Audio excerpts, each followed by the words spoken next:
Hello and welcome to the Temple Mount Podcast. I am Shogun. Today we're going to talk about Bushido. The word Bushi means warrior and Do means way or path. So Bushido means the way or path of the warrior. And this entails essentially the moral code, philosophy, and lifestyle of the samurai caste. But really, samurai is kind of a misnomer. We think samurai are the warrior caste of Japan, but actually a lot of samurai were not warriors because it was sort of like an inherited caste and not all of them actually fought. So Bushi was actually the word for someone who was a real warrior, not just an hereditary samurai. And so that's why it's called Bushido, the way of the warrior. I try and follow it, and I want to talk about it today. And we're also going to talk about my two favorite books, The Book of Five Rings by the greatest swordsman who ever lived, Miyamoto Musashi. They call him the sword saint of Japan. He won 65 one-on-one sword duels to the death, which is more than twice what anyone else in history has done.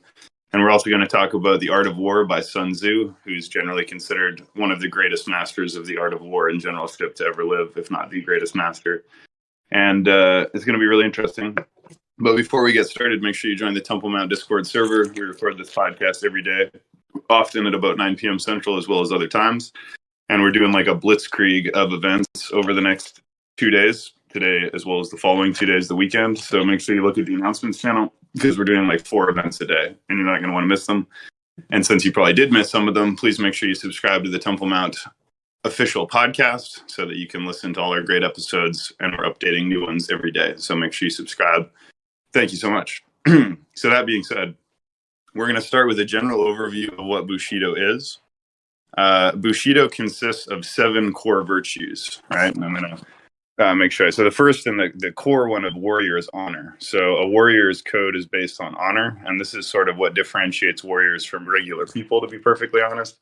Because regular people don't really concern themselves with the concept of honor. For most people, their moral code is to be a nice or good person, right? They're just like, I'm a good person because I'm nice to people. I'm a good person because I don't hurt people. I'm a good person because I'm friendly or I'm polite or I'm kind, right? And you should be all those things. And for most people, that's all that's required. So it's important to remember, like, what is a warrior? It's like a caste or a class. Most people are not necessarily warriors, and most people, it's not necessary for them to be warriors. Not everyone's cut out for it, and not everyone wants to be one, and not everyone can be one. So there's other classes like the merchant class, whose job is to make money, or the householder class, whose job is to, raise a family, and that's perfectly fine. Warriors exist to defend those people, among other things. So for a normal person, all that's required to be a morally good person is what is called benevolence, which is part of Bushido as well. Benevolence just means wanting what is good for others, not wanting what is bad for others, wanting compassion, not wanting to be sadistic or cruel. However, for a warrior, that is only the beginning, and the core then becomes honor. So we're going to read a little bit about what honor entails, and honor is essentially the core virtue of a warrior. So it says here, warriors have only one judge of honor and character, and this is themselves. Decisions they make and how these decisions are carried out is a reflection of whom they truly are. Now, in order to understand what honor is, I would almost say the following virtues explain honor. So honor is kind of the overall concept of Bushido, and to understand more about what honor is, well, the other virtues, I'll just read them out, are respect, integrity. It says here heroic courage, but I would just say courage. Honesty and sincerity, duty and loyalty and compassion. You can break this down a few different ways. So I'm going to read this synopsis, and then I'm going to give my own breakdown. So true warriors have no reason to be cruel. They do not need to prove their strength. I actually don't agree with that. Warriors are courteous even to their enemies. Warriors are not only respected for their strength in battle, but also their dealings with others. Integrity. Be acutely honest throughout your dealings with all people. Believe in justice not from other people, but from yourself. To the true warrior, all points of view are deeply considered regarding honesty, justice, and integrity. Heroic courage. This is actually kind of like a cheesy breakdown. I didn't read it. There's usually a different one that's better than this, but I'll read it anyway. Hiding like a turtle in a shell is not living at all. A true warrior must have heroic courage. It is absolutely risky. It is living life completely, fully, and wonderfully. This is kind of like a corny take on this, but sincerity and honesty. When warriors say that they will perform an action, it is as good as done. Nothing will stop them from completing what they say they will do. They do not have to give their word. They do not have to promise. Their word is their bond. Duty and loyalty. Warriors are responsible for everything that they have done and everything that they have said and all the consequences that follow. They are immensely loyal to all those in their care. And finally, compassion. Through intense training and hard work, the true warrior becomes quick and strong. They are not as most people. They develop a power that must be used for good. They have compassion. They help their fellow man at every opportunity. So again, I would have described this differently, and I will describe it differently, but it's not incorrect as far as it goes. So honor is the concept of a jacket. That's what I like to explain it. When you follow an honor code, you have what's called a jacket. So police officers have a jacket, soldiers have a jacket, and martial artists have a jacket. And first of all, I should explain, what is a warrior? Well, in order to qualify as a warrior, you must be a skilled fighter or soldier or fighter, or it can be said soldier or martial artist. So a warrior is either a skilled soldier or a skilled martial artist, or both. If you're not a soldier or martial artist, you can be metaphorically a warrior. You can still embody and incorporate these virtues and values into your life. And that's kind of what we're going to talk about, because these are good for everybody to follow. But you're not actually a warrior if you're not a skilled soldier or fighter.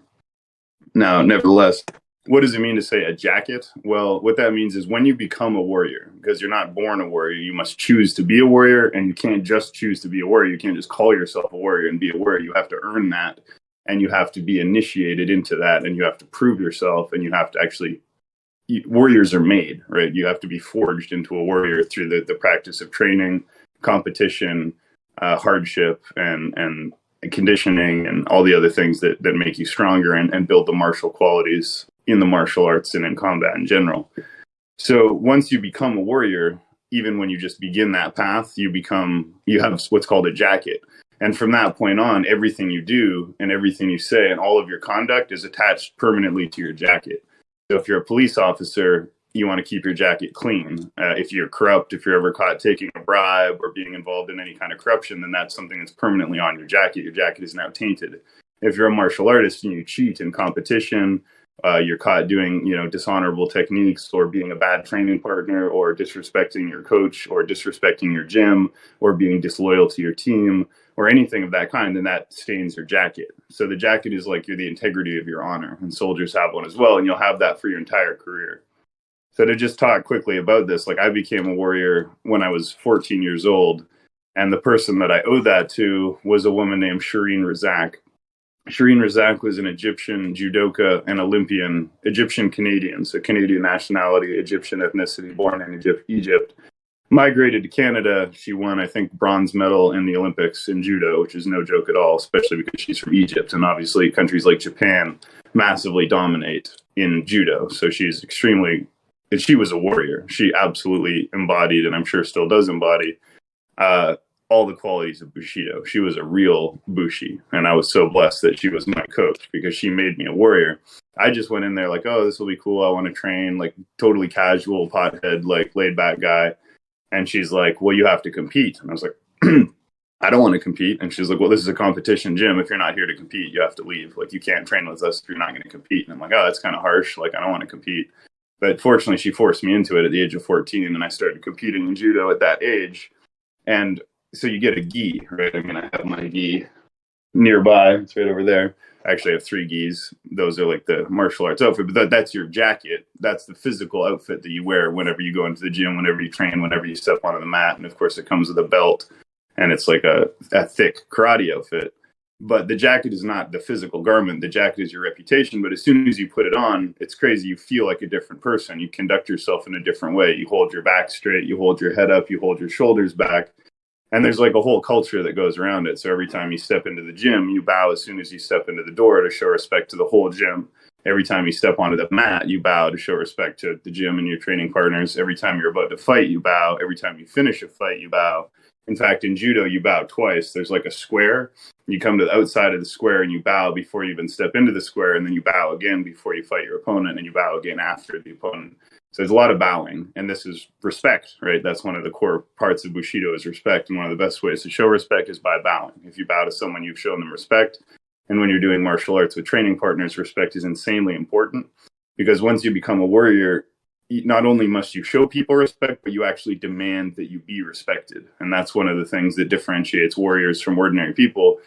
A warrior will not allow himself to be disrespected, because to disrespect someone is to dishonor someone, and your honor is your life. So Miyamoto Musashi says, you may forfeit your body. You can surrender your body, but you can never surrender your honor. So in a warrior code, it's okay to die. It's okay.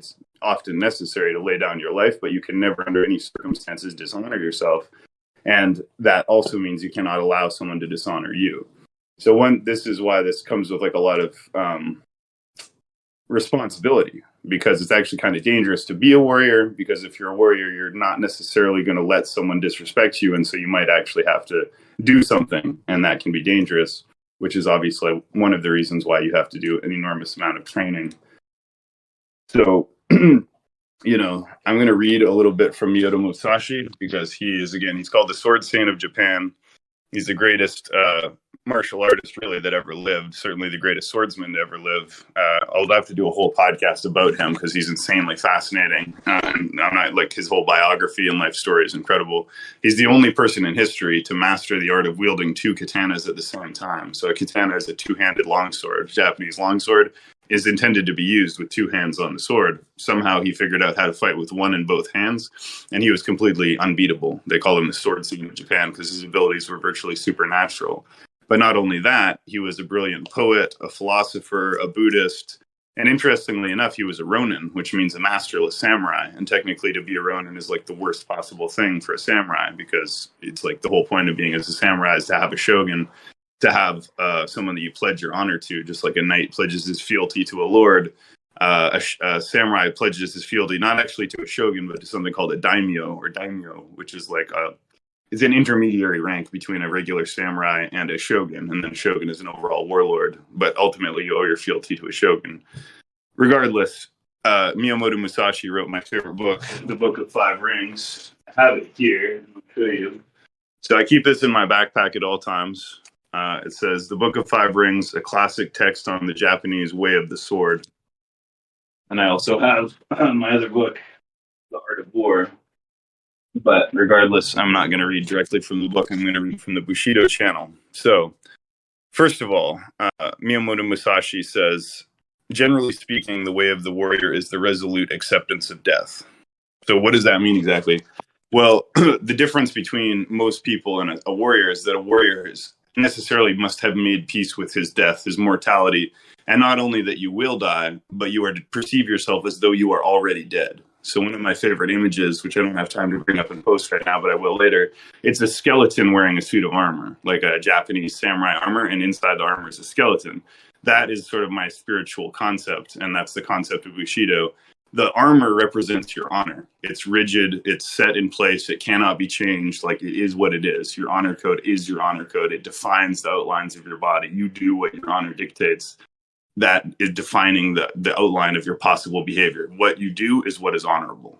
What do you do? What is honorable? What do you not do? What is dishonorable? This is one of the reasons why Bushido is such a wonderful code, because it removes any ambiguity or uncertainty from life. It removes the way that people will try to manipulate you using your emotions, right? They'll try and play on your friendships. You know, they'll try and ingratiate themselves to you. They'll try and be like, oh, but you love me, you have to do this and that. And we're going to talk specifically about one of Musashi's concepts called Decado, which is the way of walking alone. But before we get into that and why that's important, normal people, they have this whole like web of security blankets around themselves. Like, I have family, I have friends, I have money, I have reputation, I have a career, I have property, and all of those things give them a sense of security. But it's also a sense of fear and a sense of bondage, because your sense of security is defined by all these things that you put around yourself to distance yourself from the reality of your own death and the fragility of your own body. So you feel comfortable because you live in a big house with a security system, and you've got airbags in your car, and you got medicine and doctors, and so you feel safe. Warriors don't want to feel safe. Warriors want to believe and act as though they are already dead, because once you've accepted that you're already dead, you no longer fear death. And if you fear death, you cannot be an effective warrior, because when you fear death, you will hesitate. And if you hesitate even for a second in a sword fight or a gunfight or any kind of combat, you are lost. He who hesitates is lost. And so in order to execute perfectly a sword strike, you must not have that instant of hesitation that comes from fear of death. So going back to the quotes, this is an interesting and beautiful one, really. Well, so first of all, Musashi said, the only reason a warrior is alive is to fight, and the only reason a warrior fights is to win. Otherwise, why be a warrior? It is easier to count beads. So counting beads is a reference to like Buddhist monks who would have a mala and they just chant mantras, and that was their way of enlightenment.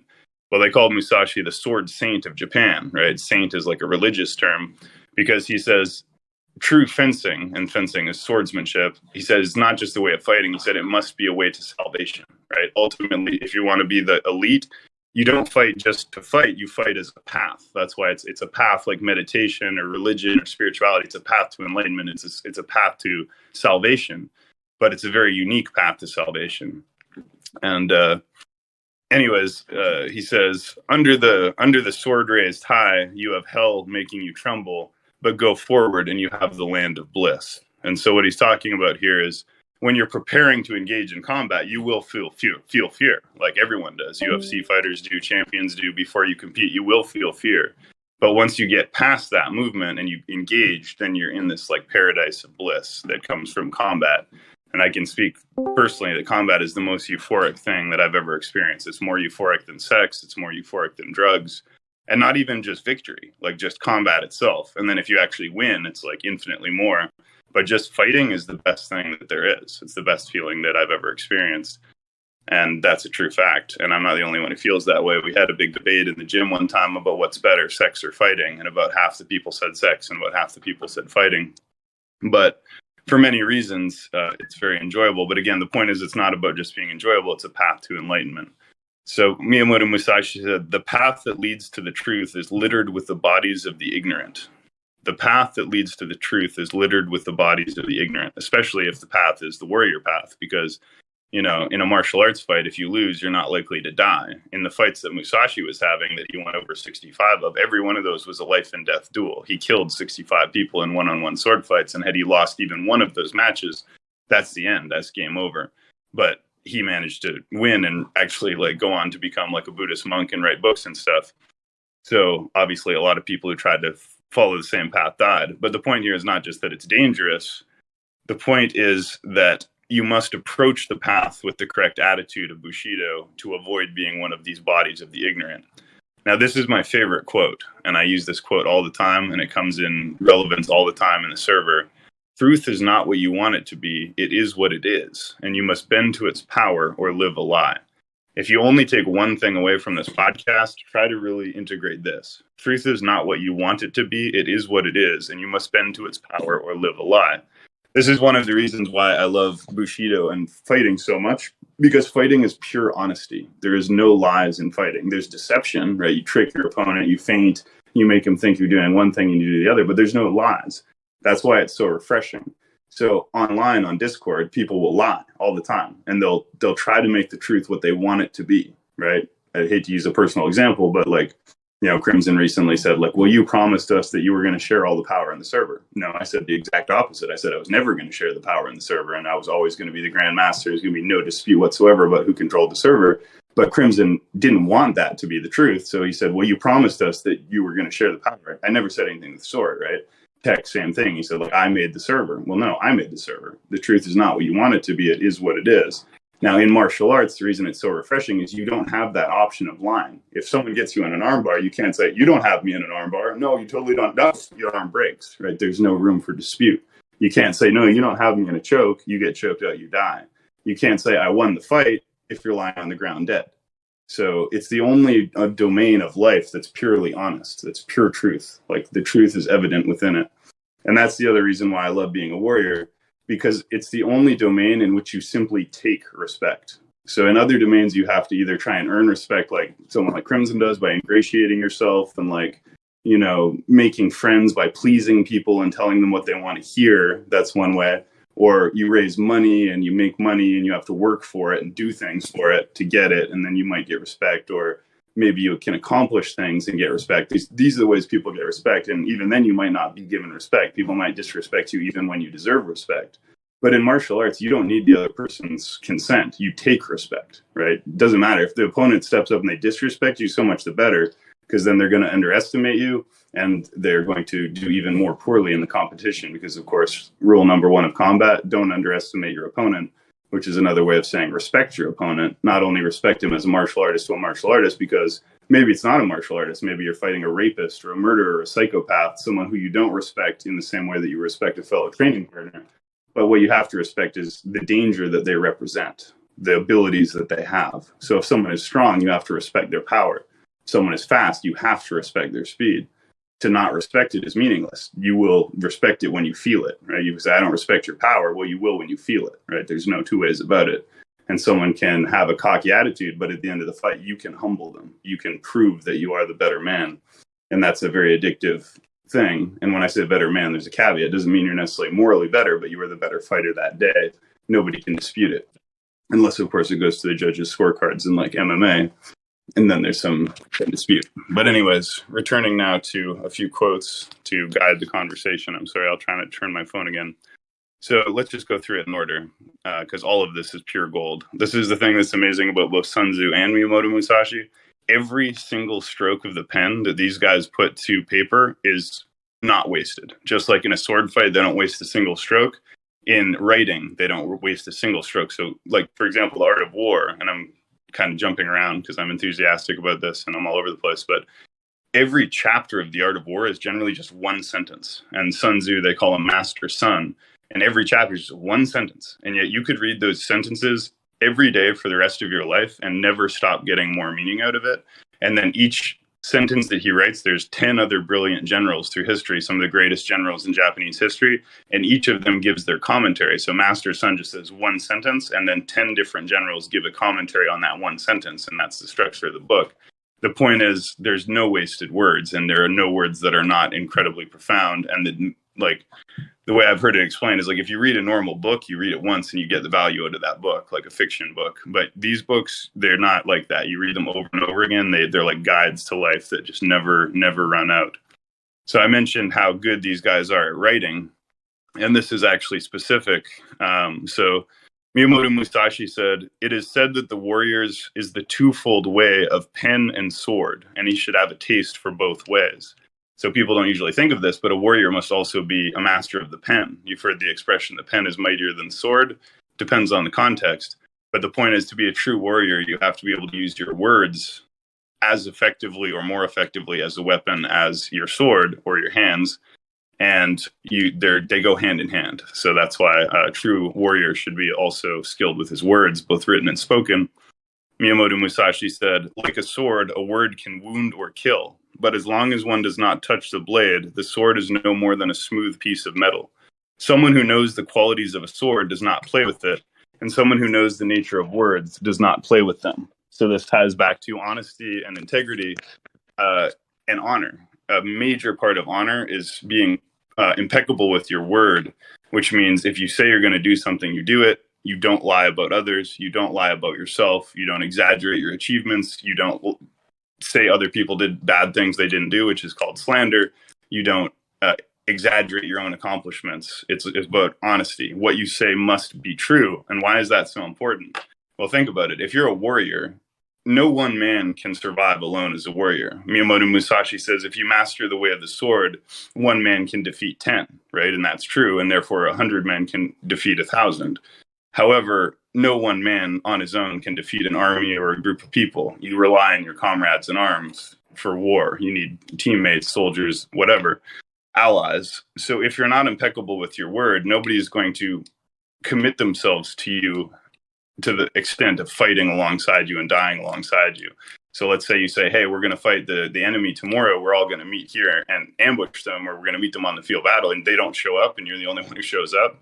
Right? It's very important that you honor your word. They need to know that you're going to be where you say you're going to be. If you say you're going to leave a sword for them or bring money for them, you have to do it. It's a matter of life and death. And it's the boy who cried wolf. Like every truth you tell, your reputation increases as an honest person. But it only takes one lie to completely destroy your reputation forever.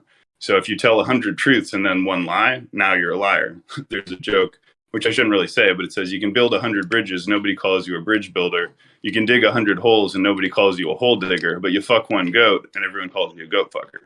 Well, in the same way, you tell one truth, people don't call you a truth teller, but you tell one lie, people will always remember you as a liar. So it's never worth it to lie. Right now, again, there's caveats to this because part of being a warrior is also intelligence, counterintelligence, and obviously if you're a spy, or you're engaged in deception, which is the essence of warfare. Sun Tzu said all war is deception. The essence of warfare is deception. Then yes, of course you lie in that context of being a spy. But when you're a warrior, your word is your bond, your honor is your life, your honor is your word. So integrity, honesty, loyalty, respect.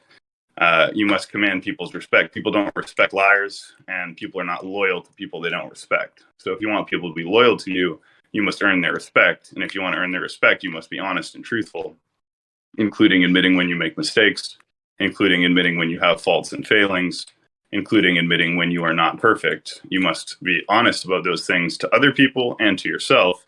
If you're not honest about those things with yourself, you can't improve them. You can't improve on flaws. So if you tell yourself, my kicking technique is perfect, my armbar is perfect, you're lying to yourself, you're not going to get any better. You have to always approach things as a continuous student. And that is why one thing that really should be on the virtues of Bushido, but technically isn't, is humility. So, the whole belt thing is a test, just like in the server, rank, like it goes to some people's heads and makes them arrogant, which actually makes them less effective.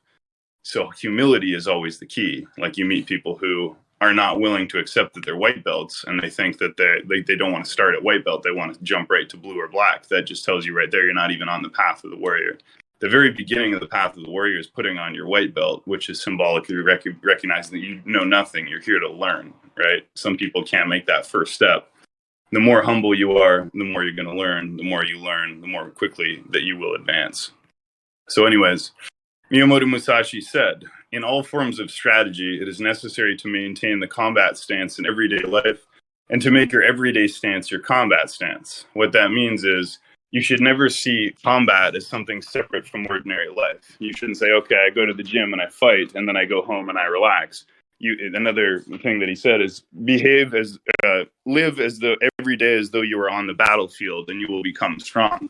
In other words, there is no differentiation for a warrior between war and peace.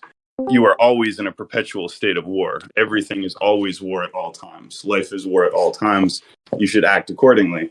So when you're at war, what do? You're careful about everything, right? You're diligent, you're vigilant, you're training constantly, you're considering your ammunition, your supplies, your food, your water, you're looking out for your friends, you're conducting yourself with integrity because everybody's life is on the line. Well, everybody's life is always on the line, and you never know what your enemies are doing. They don't tell you when they're planning to attack you. They attack out of nowhere by surprise. Therefore, if you're ever under the impression that it's peacetime, you're just being vulnerable. There is no peacetime, right? There's only war, and any downtime in war is for training and preparation for war, which is also part of war. Therefore, you should behave at all times as though you were at war, and therefore you will become strong. You can't be a part-time warrior. A warrior is not something you do. A warrior is something you are. It's your identity. And people have multiple levels of identity, right? You can be a brother, a father, a lover, a boyfriend, a friend, a teacher. But if you're a warrior, that is automatically your highest identity. It supersedes, and it's your core and superseding identity.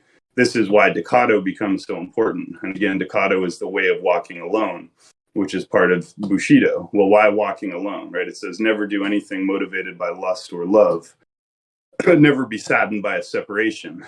Why walking alone? Well, because people who are householders, right? I was married for 12 years, and I was completely loyal and in love with my wife. So she was always my number one consideration. This is a big problem for a warrior, though, because if there's a war to be fought, you're going to be torn, emotionally torn between wanting to be with your wife, wanting to protect her, wanting to not be separated from her, and the fact that you might have to go to war and die and never see her again. Or you might have to not be there to protect your children because you're on the front lines with your brothers in arms fighting and dying. So this is why if you're going to be a warrior, you should try to accept, or necessarily must accept, a total lone wolf personality. Like, you're not attached to anybody. You can have allies, you can have friends, but these are just temporary conditions, because at any time you might have to say, hey, your orders say you're going there, my orders say I'm going there. You might love your brother with all your heart. You've been fighting together. He saved your life 10 times. You've saved his life 10 times. You get your orders. He's deployed to the Eastern Front. You're deployed to the Western Front. You can't cry about it. You can't be sad. You shake hands. You go your way. You do your duty. So this emotionality, this sentimentality, this attachment that ordinary people have, like, oh, we're friends, we can never separate, or, oh, this is my wife, I couldn't live without her, even, oh, this is my child, she's my everything. For a warrior, these are all incompatible with duty. Like duty is honor, honor is duty, only in death does duty end. So it's going to be enormously easier for you emotionally, psychologically, and strategically to have no such attachments. Furthermore, your enemies can use these things against you. So many men are willing to die. Many men have made peace with their death. Not most, but there are many warriors who are capable of facing death. They're that courageous. Not that many people are willing to see their families tortured. Not that many people are willing to see their daughter killed or kidnapped. And so then that can cause you to violate your honor or betray your friends, betray your cause if someone has threats or blackmail over you or your family. So again, in order to have no attachments other than your attachment to honor, honor is the only thing you should be attached to. And it's much easier to accomplish that if you never have a family. Now, it doesn't say you can't get married. It says never do anything motivated by lust or love. So if you're going to get married, it's for some strategic, political, or diplomatic reason. It's not for love. It's not for lust. And I'll go through the whole list of Ducato later. We're trying to cover a huge amount in this podcast. It's probably going to need multiple series to do it justice, but this is going to at least help me get the ball rolling. So again, radical honesty is the key, because if you engage with your delusions the way that most people do, like people often engage with their delusions or their wishes or their fantasies, and they honestly can't differentiate those things from real life, well, that'll get you killed in a fight, right? Because you need to know the truth in a fight. You need to know where your opponent is, where his weapon is. It doesn't matter what you want it to be.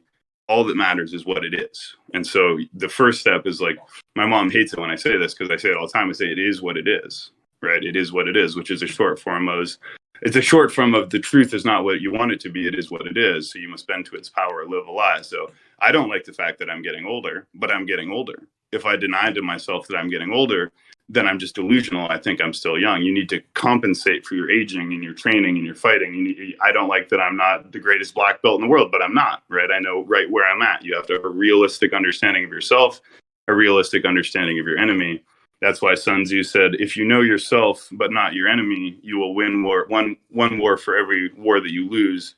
If you know both your enemy and yourself, it says if you don't know yourself or your enemy, you will lose every war. If you know your enemy but not yourself, you'll win one war for every war you lose. If you know both your enemy and yourself, you will never lose any wars. So a major part of combat is being able to put yourself in the mind of your enemy.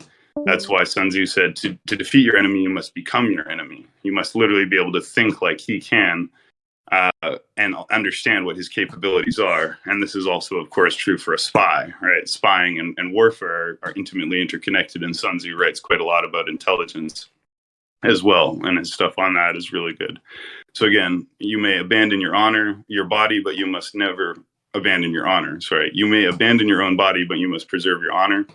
Now I'm just going through them. Generally speaking, the way of the warrior is resolute acceptance of death. And this is the core.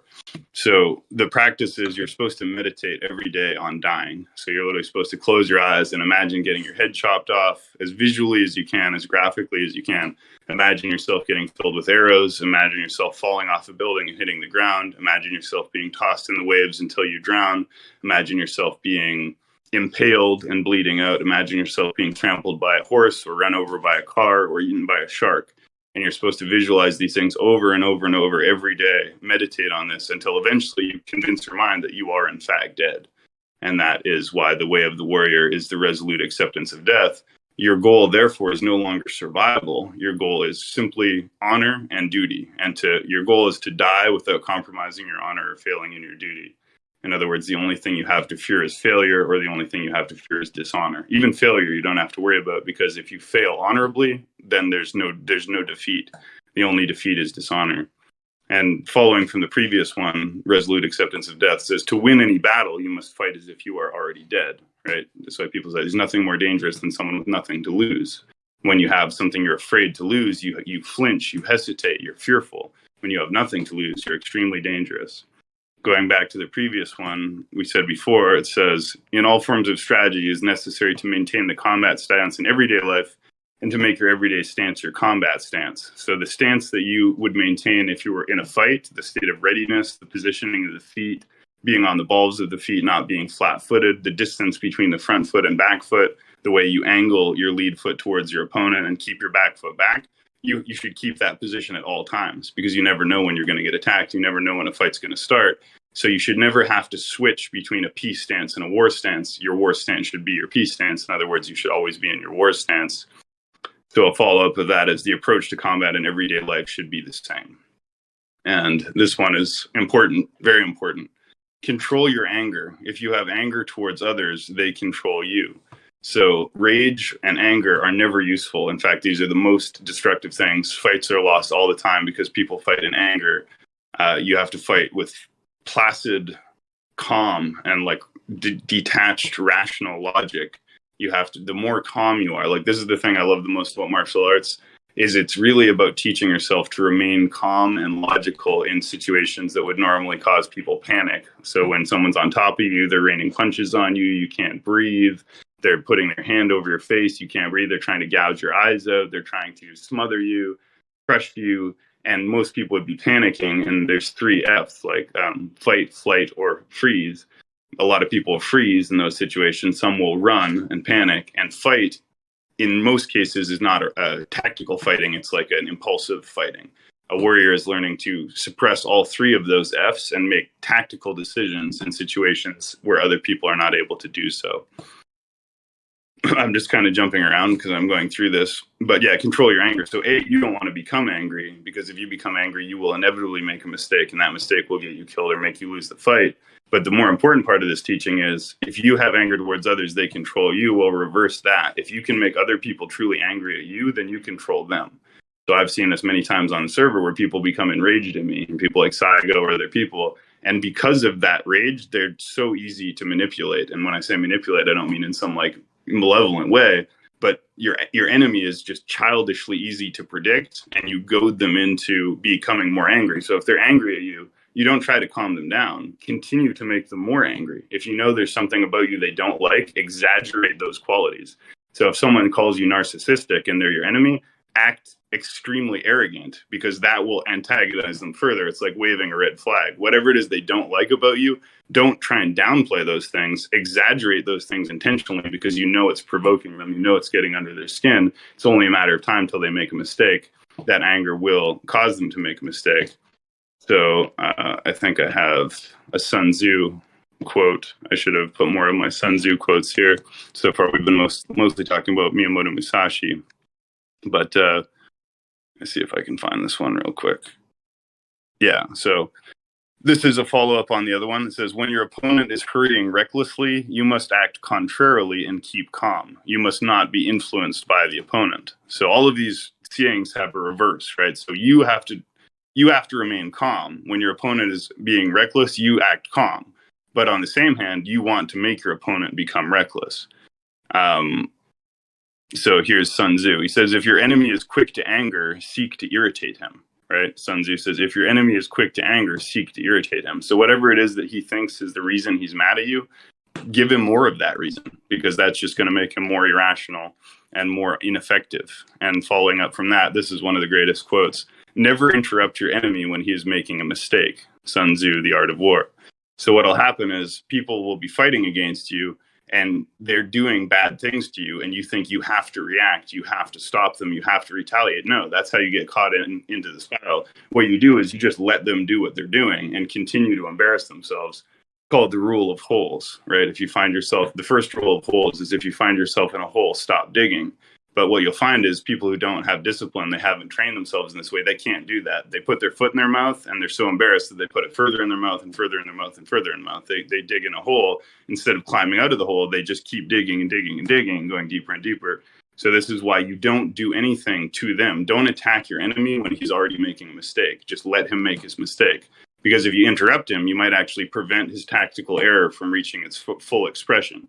So, for example, if your enemy army is going in the wrong way and they're going into a bad position, you don't want to attack them now. Let them go all the way into the worst possible position before you attack. Only attack when they've finished worsening their own position. Save your energy, right? If they're already defeating themselves, then you don't have to do anything. Whoops. And all you have to do, he says, like, in order to defeat your enemy, make yourself undefeatable, and then he will defeat himself. So you don't have to defeat your enemy. You just have to make sure he can't defeat you. Then he will create the conditions for his own defeat, essentially. And we're going to give, and so for example, like an enemy will give you an opportunity. So when you go into a fight, like if you step onto the mat, you don't just attack your enemy. You don't just think, well, this is the attack I'm going to do and then do that attack. No, you read your opponent's body. You look at his movements. You look at his foot positioning. You look at the way that he's moving, what he's doing, and you wait for him to give you an opportunity. Because if you think about it, like think of a sword and a shield, like a knight has a sword and a shield. If your opponent has his shield up like this and you just start banging on his shield with your sword, you're not going to get anywhere. You're just wasting your energy. He's got his shield up. So you have to wait until you see an opening. And it's always more effective to counter strike than to strike. So it's always better to wait till your opponent tries to do a judo throw on you. Once he moves, he's no longer in his defensive position. As soon as he tries to throw you, that's when you throw him. If you try to throw him and he's ready for it, then it's maximum exertion on your part for minimum result. If you wait until he moves and then you move just a bit faster, it's minimum result on your part for minimum effort for maximum result. And this just reminds me of one of the most important lessons I've learned in judo and jiu-jitsu and wrestling is never use maximum strength, use minimum strength. People think, oh, the harder I go, the more I'm going to win. No, you should be relaxed. Your whole body should be relaxed, and you should use minimum exertion. And how do you determine what is minimum exertion? Well, in order to defeat your opponent, you don't need strength 10 out of 10. You only need strength plus 1 of him. So if he's giving you strength 6, you don't need strength 10. You only need strength 7. Strength 7 beats strength 6. Why would you waste strength 8, 9, and 10 if all you need is 7? Save every bit of energy that you can. Remember that every fight is a marathon, essentially. Yeah, you can end them quickly.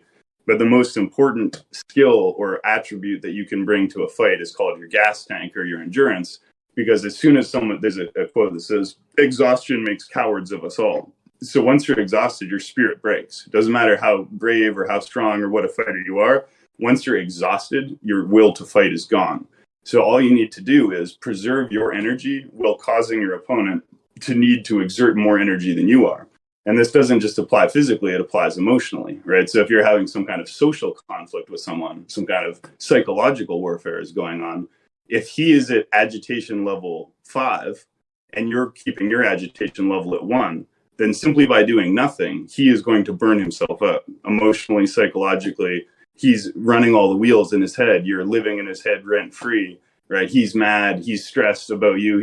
You're not even caring. You're just chilling out. Then simply by doing that, he's just burning out, right? It's like a candle that's burning 10 times hotter and a candle that's not. Which candle is going to be gone first? And this is why it ties into one of the most profound teachings from Sun Tzu. The first time I read this, I didn't understand it. Now I understand it so well, and I've seen it play out again and again. He says, if you sit long enough by the river, you will see the bodies of your enemies float by. So you don't have to necessarily go out, find your enemies and kill them. You can sit by the river and fish. Sooner or later, the bodies of your enemies are going to float by. Well, how does this work? It doesn't seem to make sense, right? But it does work this way.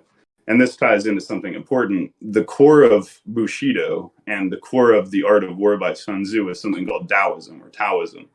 Martial arts are an inherently Taoist enterprise. And so we have to do a whole podcast about Taoism. And prior to the Book of Five Rings and the Art of War, my favorite book was the Tao Te Ching by Lao Tse. And Lao Tse, basically, it's the concept of effortless effort. The eternal warrior is the warrior who achieves without effort. You do less and less to achieve more and more.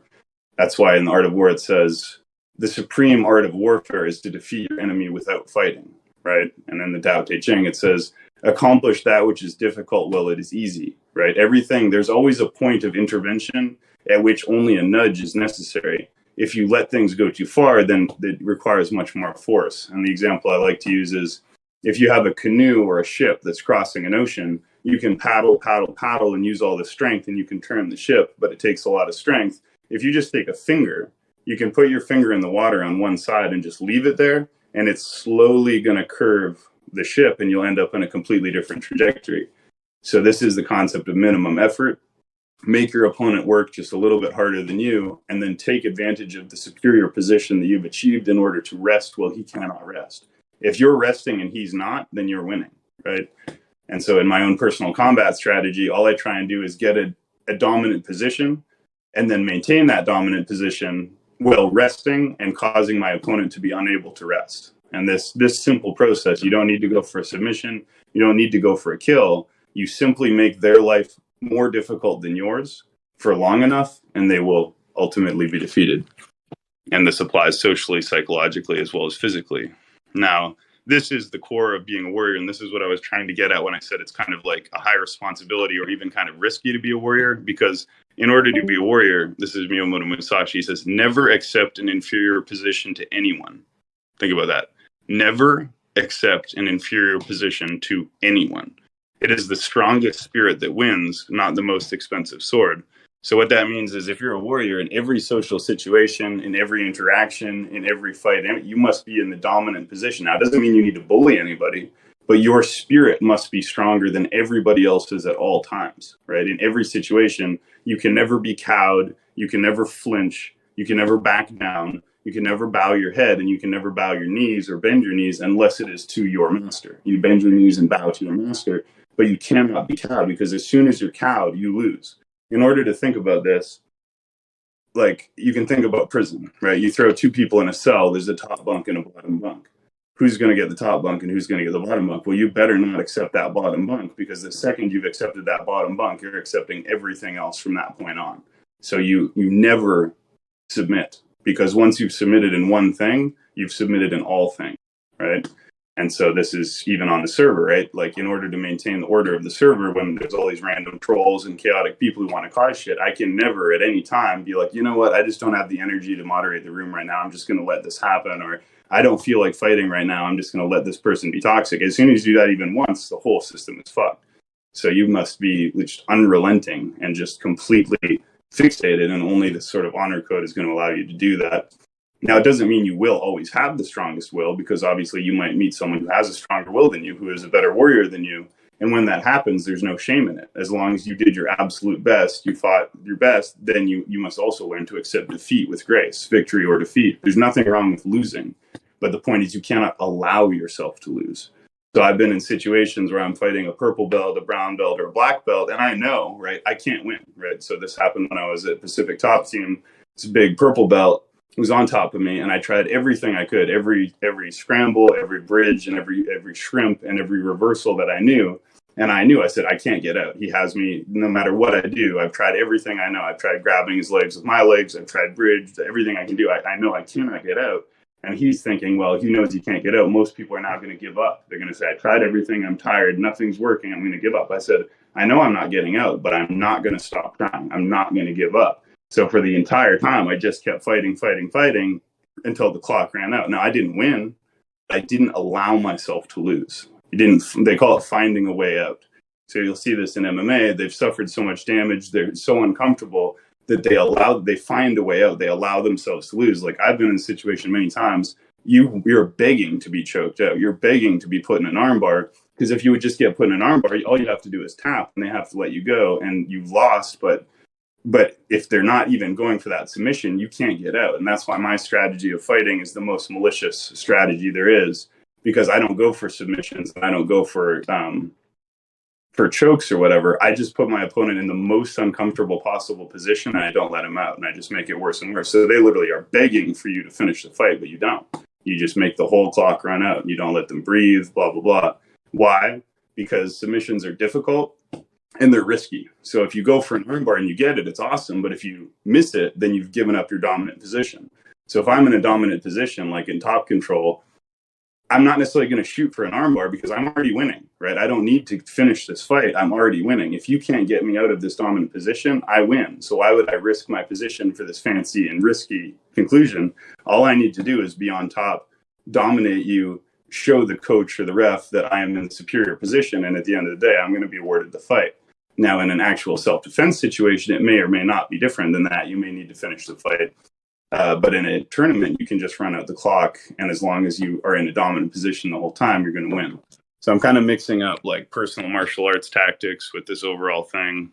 But jumping back to Sun Tzu, it says, the whole secret lies in confusing the enemy so that he cannot fathom our real intent. Sun Tzu says, the art of war is deception. And he says, be extremely obscure, even unto formlessness. He says, let your plans be dark and impenetrable, and then fall like a thunderbolt. So what this is referring to is never telegraph anything. So if you're planning to attack somebody, there should be no indication that you're planning to do so. So a normal person will bark, right? They will make a bunch of noise and show a bunch of words and make a bunch of declarations of dominance. And I'm better than you. I'm bigger than you. I'm stronger than you. I could fuck you up. Real warrior is not going to say anything like that. Real warrior is not going to say a single word until he kills you. He's not going to put his hand on his sword and be like, hey, back off, man, or I'm going to draw my sword. He's certainly not going to draw a sword and be like, hey, back off, I've got a sword. No, he's going to be like completely calm, completely talking to you like nothing's wrong, and then he's just going to kill you without any warning whatsoever. Whereas, so the expression I use, I've been in like positions like people are trying to, in psych ward or whatever, there's people like prison type dynamics, they're trying to threaten you and stuff, and I just say, listen, dude, little dogs bark and big dogs bite. So because you're barking, I know you're not a big dog, right? If you're barking, you're a little dog. Big dog doesn't need to bark. Big dog bites when he has to, never needs to bark. All that's doing is giving your opponent a warning. And so in the same regard, in fighting, right, what does a non-warrior do when they get in a fight? They let you know, hey, I'm gonna punch you right now. You don't do that, right? Then you're just telegraphing. It's called telegraphing. You only strike, you never telegraph. And if you're telegraphing, it's only to feint, right? So you can pretend you're going to punch and then hit with the other hand, but you never like show him which hand you're going to punch with. And if you are going to do something like this, I'm going to give you a tip. If you ever fight me, if you see me put my hands up like this, I guarantee you I'm shooting a double leg takedown. Because I put my hands up like this, the only reason I'm going to do that is so you're like, oh, he's going to punch me. Then I'm going to shoot down and grab you by the legs, right? And vice versa. If I go like this and I go into a judo stance, and you can tell that I'm setting up for a throw, then I'm going to hit you with an elbow, right? Because the only reason I'm going to show you that I'm getting ready to do a throw is if I'm not going to do a throw, right? Deception is the key to warfare. And so that's why you be dark and impenetrable and then you fall like a thunderbolt, right? There's just no warning, and then there's absolute destruction. You don't even see it coming. By the time your opponent knows he's defeated, like, in other words, he won't even know the fight is over until the fight is over, right? And this is certainly true of like a judo throw. You execute one judo throw, he's going to wake up on the ground. So I tried to read this before. It says, to secure ourselves against defeat lies in our own hands, but the opportunity of defeating the enemy is provided by the enemy himself. So what this means is I have it in my power to make sure that I don't expose myself to danger or defeat. I can make sure that I secure my perimeter, that I don't open myself up to being attacked, that I don't have any weaknesses in my defense. That's in my power. Then I just watch you and wait for you to show me how you're vulnerable, how you're going to be defeated. You're going to provide that opportunity yourself. Very simple example. If you keep your hands down, right? If you keep your hands down by your hips like a Taekwondo goofball, or you keep your hands down low, then you're providing the opportunity to be knocked out, right? If you simply keep your hands up, then that's not an option. I can't knock you out because you're keeping your hands up. As soon as you put your hands down, I say, oh, that's how you want to lose. So the question is not, how am I going to beat you? The question is, how do you want to lose, right? You'll show me. Did you put your feet together? Oh, then I'm going to sweep you. You didn't keep your feet balanced. Did you not have your hips engaged? Then double leg takedown. Did you let your hands down? You're going to get hit. Did you keep your chin out? You're telling me how you want to lose the fight. On the flip side, I need to make sure that you can't figure out how that I'm going to lose the fight. And that is why Sun Tzu says, the whole secret lies in confusing the enemy so that he cannot fathom our real intent. So that's why I'm saying you put your hands up when you're not planning to punch. You go position yourself in a judo or wrestling position when you're not planning to wrestle, so they can't fathom your real intent, right? Now, on the flip side of the way of the warrior is resolute acceptance of death. This is a quote from Lao Tzu, who wrote The Art of War. He didn't write The Art of War. He wrote the Tao Te Ching, which really is the essential essence. The art of war is an expression of the Tao Te Ching. The Tao Te Ching applies in everything, but Master Sun applied Taoism perfectly to the art of generalship. And again, it needs to be said that I call the Book of Five Rings the masterwork of tactics, whereas Sun Tzu's Art of War is the masterwork of strategy. What is the difference? Essentially, tactics is small-scale strategy, and strategy is large-scale tactics.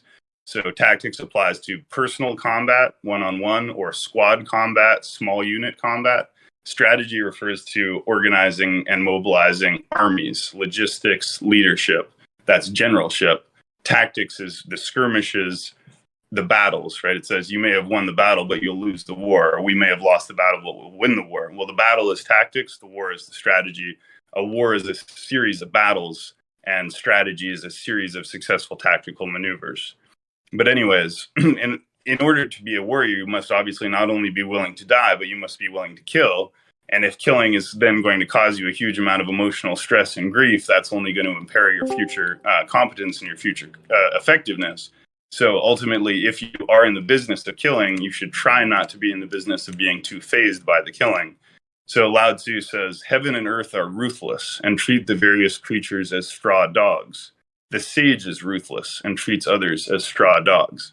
Now, it's interesting. First of all, what is a straw dog? Well, it's like a scarecrow. It's like a dummy made of straw. But so specifically, it was a dummy made of straw that they used for ritual sacrifices. So it was like sacrificing an animal, but it wasn't even an animal. It was an inanimate object. So what he's saying here is you treat other people as inanimate objects. And what's interesting here is he's not saying this is what the warrior does. He's saying this is what the sage does. And a sage means like an enlightened being, a wise person. And this is one of those things that people in our modern, liberal, Western, 21st century culture go, that sounds horrible. That sounds evil to treat everybody as straw dogs. But the fundamental truth of Buddhism, reality is Maya, illusion, samsara, the matrix. Things are straw dogs. A lot of people are NPCs. And at the end of the day, God is no respecter of persons. Nature is no respecter of persons, right? The sun and the moon, they don't care who they sunburn. The asteroid doesn't care what it crushes, right? Now, again, we conduct ourselves according to an honor code of benevolence, and none of this has to do with being ruthless, being evil, or being cruel.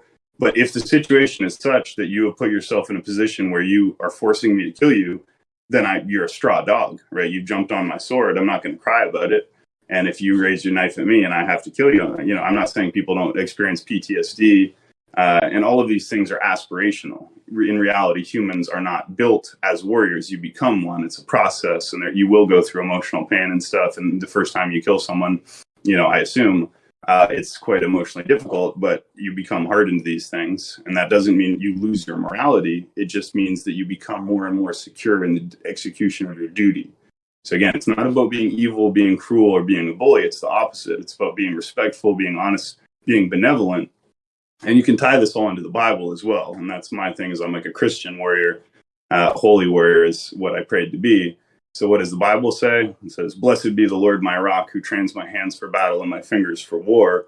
So that makes it clear right there. When we do martial arts, even though we're training ourselves, or our coach is training us, or our training partners are training us, we're actually being trained by God. It's God who trains our hands for battle and our fingers for war. And there's another verse that says, wisdom is better than weapons of war, which is true, because wisdom is the greatest weapon you can have.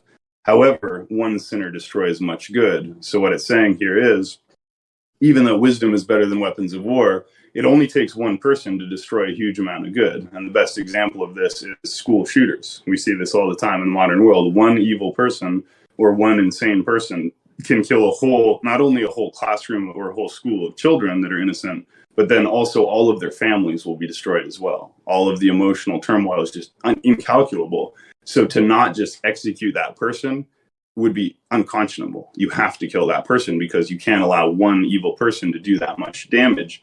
That's why you need warriors. That's why you need assassins and SWAT troopers and soldiers. And that's why you should be convicted in your duty without hesitation, without fear, et cetera, et cetera. And all of this is easy to say. It's a lifelong practice to actually develop these abilities or these trainings. And that's why training is the core of being a warrior. One of the most important teachings is, in combat, you either fall to the level of your panic or rise to the level of your training. So a non-warrior is not trained. So when they're put in a position that's outside of their comfort zone, they panic and their abilities degrade. If you're trained, when you're in a panic, there will be no panic. Your training kicks in automatically. You train it to be muscle memory. You just, at a certain point, my opponent's doing this. That means I do this. He's doing this. I do that. It takes all the emotionality out of it, and it becomes a calculus. It's like, that's one of the reasons martial arts is amazing. It has similarities to chess. It has similarities to debate, in the same way that I can defeat someone's logical argument by seeing the weakness in it and then, dominating it through a logical chain that's superior and just enforcing, like, no, this is the truth. What you said is false. People don't like it. In the same way, you're trying to do this. No, I'm doing that. They don't like it. This is what's so funny when a warrior deals with a non-warrior, is they believe that as long as they don't accept reality, they haven't lost. And in discord, in conversation, and debates, people literally think, as long as I don't admit that I'm wrong, I'm not wrong. As long as I don't admit that you're right, I'm not right. As long as I pretend I'm winning, I'm winning. This is why you need to do combat sports, because you'll learn it doesn't work that way. Truth is not what you want it to be. It is what it is, and you must bend to its power or live a lie. And it's much better to accept defeat than to be delusional and convince yourself you're winning when you've already lost. That'll get you killed, for one thing. So we're going to go through a few more quotes. Again, in order to be a general, you are not only a warrior. In fact, you may not really be a warrior at all. Some generals might never take to the field, and yet they win many wars. So generalship also involves the qualities of leadership in general. And so this is important. When one treats people with benevolence, justice, and righteousness, and reposes confidence in them, the army will be united in mind, and all will be happy to serve their leaders. So you cannot rule by fear. You cannot rule by bullying people. You cannot rule by greed. You cannot rule by bribing people. You cannot even rule necessarily by being popular or being liked. You can only rule by truly earning respect and showing people that being loyal to you is in their best interest, right? People will not be loyal to you because it's in your best interest, no matter how much you kiss their ass, how much you bribe them, how much you cajole them, how much you manipulate them, or how much you gaslight them. People will only be loyal to you if it is in their best interest to be loyal to you. So if you're going to be a leader, you must be making other people's lives better by being a leader. And if you want people to accept your authority, you have to prove to them that their life will be better under your authority than without your authority, which is why obviously what would give you the right to have authority? Only that you protect other people who are weaker than you. The only thing that gives you the right to be a warrior is that you use your martial arts to protect people weaker and more innocent than you who are not able to protect themselves. As soon as you become a warrior who is fighting for his own personal gain rather than for the protection of the innocent or for their duty to their emperor or their loyalty to their king, you become what's called a marauder, a raider, or a bandit. That's not a warrior. That's a criminal, right? Warriors are not criminals. Warriors exist because criminals exist. If criminals didn't exist, we wouldn't necessarily need warriors. But a criminal is not a warrior. Even if they fight, even if they're skilled fighters, even if they're capable of using weapons, they're not warriors. They're criminals, because the defining feature of a warrior is honor and following an honor code. An honorless warrior is not a warrior, right? You're only a warrior, no matter how skilled you are at fighting, you're only a warrior as long as you conduct yourself according to the code of a Bushi. Now, going back to Sun Tzu, where he says, deception is the art of war, let your plans be dark and impenetrable as night, and when you move, fall like a thunderbolt. Well, here's a really important one. Appear weak when you are strong, and strong when you are weak. Appear weak when you are strong, and strong when you are weak. So if you're strong, don't broadcast your strength. Make people think that you're weak. If you're weak, then you need to pretend you're strong. So if you have an injured leg in a fight, you have to pretend your leg is not injured. You have to mask the pain and act like your leg is fine, because as soon as your opponent can tell that your leg is injured, they're going to start targeting that leg. So if the leg is weak, you have to mask that weakness and appear strong. On the flip side, what you could do is pretend to limp with your leg that isn't actually injured, so that your target tries to attack that leg and then is surprised that you move it with full agility and counter his move, or like you put all your weight on it and do a kick with the other leg that he didn't think you could do because he thought you were limping. Just simple deception. But it goes much deeper than that. So if you go back to the round table, the politics, because war is not just combat, it's in social interactions, information, communication, psychology, psychological warfare, information warfare, electronic warfare. All of this is warfare. It's not just physical. It's not just weapons. So in the round table, I never put myself at the top of the roster. I never put the little crown beside my name. I always blended myself in with all the other knight commanders so that a new member joining the server could not tell that I had the amount of power that I had, because people act differently when they know how much power you have.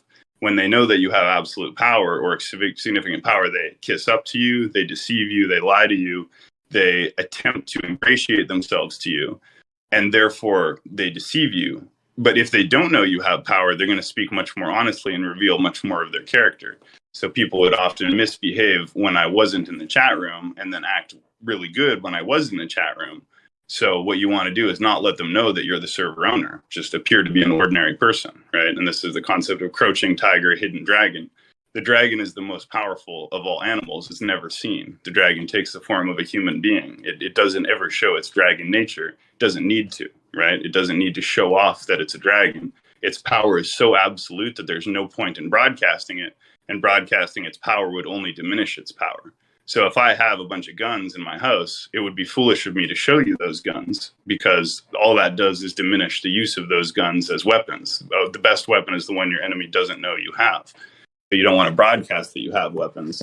When you walk around, so you don't want to show people necessarily what you have or don't have. Your weapons should ideally be concealed within the law. Now, sometimes, obviously, it's useful to have a visible weapon for various reasons, right? People might leave you alone, or it might avoid fights if they know that you're armed. But at the same time, the best weapon is the one that your opponent does not know that you have. Now, when it says appear weak when you're strong and strong when you're weak, I'll give you an example of this.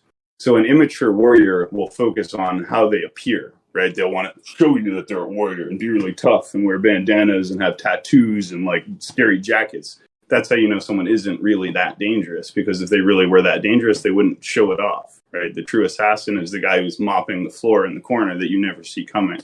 The warrior, the true killer, is the one who's just the gentle, calm guy that you don't know can kick your ass. If he's a big bully type dude, then he's got some psychological weakness that he's overcompensating for. And on the flip side of that, right, what I've started doing all my life, I only ever wore like black and green military colored clothing. I've started wearing pink, right? I got these silly pink sunglasses. I'm not sure where I put them, but I got this pink hat and these silly pink sunglasses, right? So everywhere I go, I wear this now, right? And on the one hand, it looks kind of cool or whatever, I guess, depending on your style. But the funny thing about it is, by wearing this pink hat and this pink glasses, people automatically are going to assume things about you. They're going to assume that you're more effeminate or that you're homosexual. People don't expect someone who wears a pink hat and pink sunglasses to kick their ass. They think that someone who wears pink hat and pink sunglasses doesn't want to fight.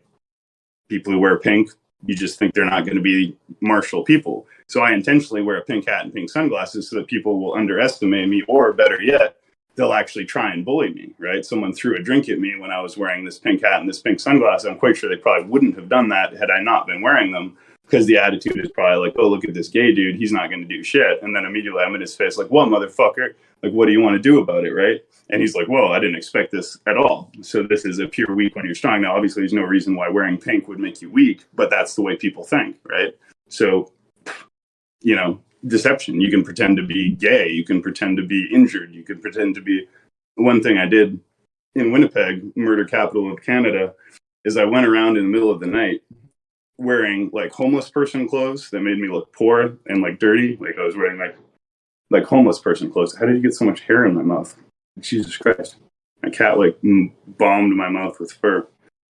But anyways, I put on like dirty clothes, and then I took like a cane and I put my hand on my back and I like limped around and walked around the city so that anyone who saw me would think I was a completely vulnerable target and assume that I was completely helpless. You literally, by limping, by holding your back, people don't expect deception. So if they see someone walking in the night doing that, they literally think that you're helpless and you're vulnerable. That will attract predators. That will attract people who are looking to mug innocent people. Then they're going to be completely surprised when you stand up and all of a sudden you're a young, healthy guy. And that psychological thing is going to completely fuck them up. And that surprise is going to... So one, by showing weakness where it doesn't exist, it's a trap, right? So I've done this with server. You make it look like there's a way to destroy the server. You make it look like there's a way to coup the server, or that there's a vulnerability in the team that doesn't actually exist. One of the most entertaining epochs of the server was back in the round table. We had this guy come in who was a con artist, and he was trying to get us to give us all his money and was telling us he was going to invest it for us, give us all our money, and he was going to invest it for us. And he was talking this huge game. He was an obvious con artist. But instead of calling him out, I talked to my team. I said, here's what we're going to do. Instead of calling them out, I know Dawson remembers this. He was part of it. I said, instead of calling him out and exposing him now, we're going to pretend we're falling for it. And we just strung him along and strung him along. And people would talk to him and be like, yeah, Shogun's a drunk. Nobody likes Shogun. We'd rather have you in charge. But don't tell Shogun we're all secretly doing this. And this guy literally thought he was leading a coup and that everyone was in on it and that he was going to take over the server. And he was completely believing that everything... And meanwhile, we're all laughing our asses off at him, just stringing him along. Finally, we get him in public in front of everybody and just completely roast him and expose him that he's been a fool the whole time, that nobody ever believed a word he said. So again, we could have just called him out at the beginning and been like, hey, dude, we know you're a liar, fuck you. But we did enormously more damage to him by allowing himself to believe that his bullshit was working.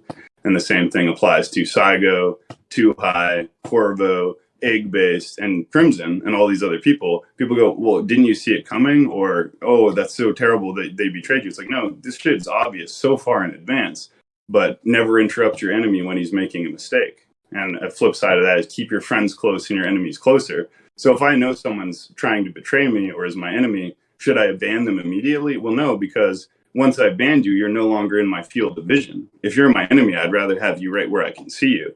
And if I can see you, I can see how you're talking, how you're thinking, and I can chart your whole mentality to have a better understanding, not only of what you might do in the future, but what other people similar to you might do. So one thing I want to point out is friends are great, right? It's great to have friends, and allies are even better, but enemies are usually best of all, right? Enemies can be much more useful than either friends or allies because enemies give you opportunities that friends cannot. If you're a warrior, one of the things that is most constraining is how few opportunities you actually have to use your skills, right? I can train martial arts all day, every day for my entire life, and I might never get an opportunity to use them. In order to use them, I need an enemy. Like, what is a warrior without an enemy, right? What is a knight without dragons to slay? What is a samurai without opponents? So, and this is another of the differences between a Bushi and a normal person. Normal people are terrified of having enemies and terrified of losing friends. They want to keep their friends and they don't want enemies. And if they have enemies, they're stressed out. If you're a Bushi, an enemy is like an opportunity from God. It's an opportunity to test your skills. It's an opportunity to unleash the full extent of your abilities that you never normally get. So once someone actually truly transgresses, right? Because obviously if someone just shoves you, that doesn't give you the right to cut their head off. If someone just calls you a dick, that doesn't even give you the right to hit them, right? If somebody does something minor, you have to be the bigger man and not create an unnecessary amount of violence. But when someone truly transgresses, right, truly does something terrible, something unconscionable, crosses that line, and every soldier, every warrior, every fighter, every cop has to know where their line is for themselves. Whereas the line when I just say, hey, sir, calm down, and where's the line where I just shoot you in the head? That's a decision you have to make tactically in each situation. There's no fixed line for that because a huge part of fighting is instinct. A huge part of it is intuition. And you must always trust your instincts and your intuition because your instincts and your intuition work much faster than your conscious mind can, and speed wins fights. So if you're thinking, you're losing. That's one of the things that new fighters do is they try and think. They think, well, the technique is this, this, this. If you're trying to think about a martial arts technique, it's never going to work. It has to be a thoughtless process. You have to fight with a clear mind and an engaged body, and your muscle memory, etc., has to do the job. Now, anyways, I've been going on for too long, and this is going to have to be multiple podcasts. I just have so much to say about it. But anyways, opportunities multiply as they are seized. So when you're not acting, you're not advancing. Now, this is kind of contrary to the one about if you sit long enough by the river, the bodies of your enemies will float by. You don't want to act for the sake of acting, right? You should always be at rest. If you can rest, you should never move if you don't have to move. However, if you don't seize opportunities, you don't make new opportunities. So when my opponent and I are squared off, he's completely equal to me. We started on our feet. We're both equal. If I do one thing, such as grab his leg and lift it off the ground, that one thing itself may not be that significant, but now he's on one leg. That gives me the opportunity to sweep his remaining leg. So when I seize the opportunity to grab his leg, I multiply the opportunities. Now I have the opportunity to sweep his leg. Once I sweep his leg and he hits the ground, now I have the opportunity to either take full mount or side control. Once I'm in side control, I have the opportunity to do an arm bar or go to north-south. And once I'm in full mount, I have the opportunity to strike, or I have the opportunity to go for a choke.